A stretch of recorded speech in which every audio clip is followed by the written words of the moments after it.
कचराक पगी काढो करा पुजरो आणि कसं वाटून राहिलं लड्डू भाऊ तुम्हाला फवारणी करताना एक नंबर आणि गवत मरण की सोयाबीन मरण भाऊ याच्या ना गवतच मरणार आहे, सोयाबीन कशाला मरत? आणि जर गवत मेलं तर कसं करायचं भाऊ गवत नाही मेला तर मग खुर्ची केंद्रवाल्याला धरायचं. आणि धरायचं आणि फवारणाऱ्याला कुठं सोडायचं फवारण्यावाला मध्ये काय गलती नाही आहे का? बरोबर फवारणी करता, बरोबर फवारणी करताय ते औषध बेकार असेल मग. असं आहे का? असं आहे का? खुर्ची केंद्रवाला पकडेल हो. आणि किती वर्षाचा फवारणीचा अनुभव आहे लड्डू भाऊ तुमचा? कंपनीचे आता 25 वर्ष झाले. 25 वर्षात कोणाचंच गवत नाही मेलं असं लोक सांगून राहिलेले आहे. मला आता मी फोन लावून नाही का फोनवर पैसे मारताय लोक. असं आहे का? म्हणजे एवढे कदरून गेले तुम्हाला त्यांनी? नाही म्हणजे कसं या बा फवारले मग. असं आहे का? मग पण एक गणेश भाऊ म्हणते की यांना ज्यांच्या फवारणीला पाठवलं त्यांचं गवत खडमरत नाही म्हणून गवत नाही असं दिलीप भाऊ गणेश भाऊ सांगून राहिले. खराबी आहे मग. आणि तुम्ही कृषी केंद्राकडे आपला फवारणीचा रोष तिकडं गुन्हा कबूल न करता त्यांच्याकडे हे करायले तुम्ही. हो मग खुर्ची केंद्रवाले मग औषध बरोबर नाही देत. आणि तुम्ही पकी काढता की नाही असे सुनील भाऊ म्हणत आहे तुम्हाला.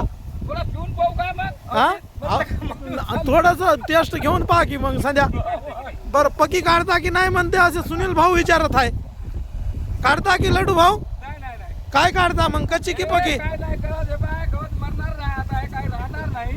मग नाही गवत मेला हा खुर्ची केंद्रवाल्याने तर फाशी देऊन देतो. असं आहे का? अरे शेवालाल भाऊ ये क्या पकी काय करो देख जर देख हा येते औषध येते मरो कोणी जातो को ना फाशी देऊन देऊचं करण करो बो नारायण भाऊ.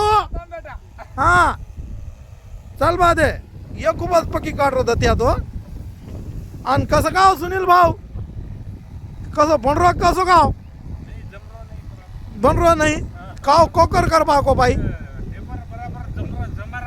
लेबर दर्शक वो उकू केने दर्शक लेबर को अतरा औषध खुटा नाके काही कर बाको बाई. हा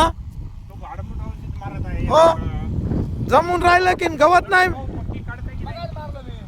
अडीच तास मगाच मारून टाकलं. पक्की नाही काढत रे. काय काढता मग दत्ता भाऊ विचारा त्यांना. आणि गणेश भाऊ अतिशय शांततेने कोणालाही काही नाही बोलताना चुपचाप आपली फवारणी करत आहे. सोबत आमचे दिलीप भाऊ अनुभव भाऊ असताना गणेश भाऊ बी आहे त्यांच्यासोबत. आणि त्याच्यासोबत लड्डू भाऊ तर एकच नंबर. आणि चालल्या जोऱ्यानं भाऊ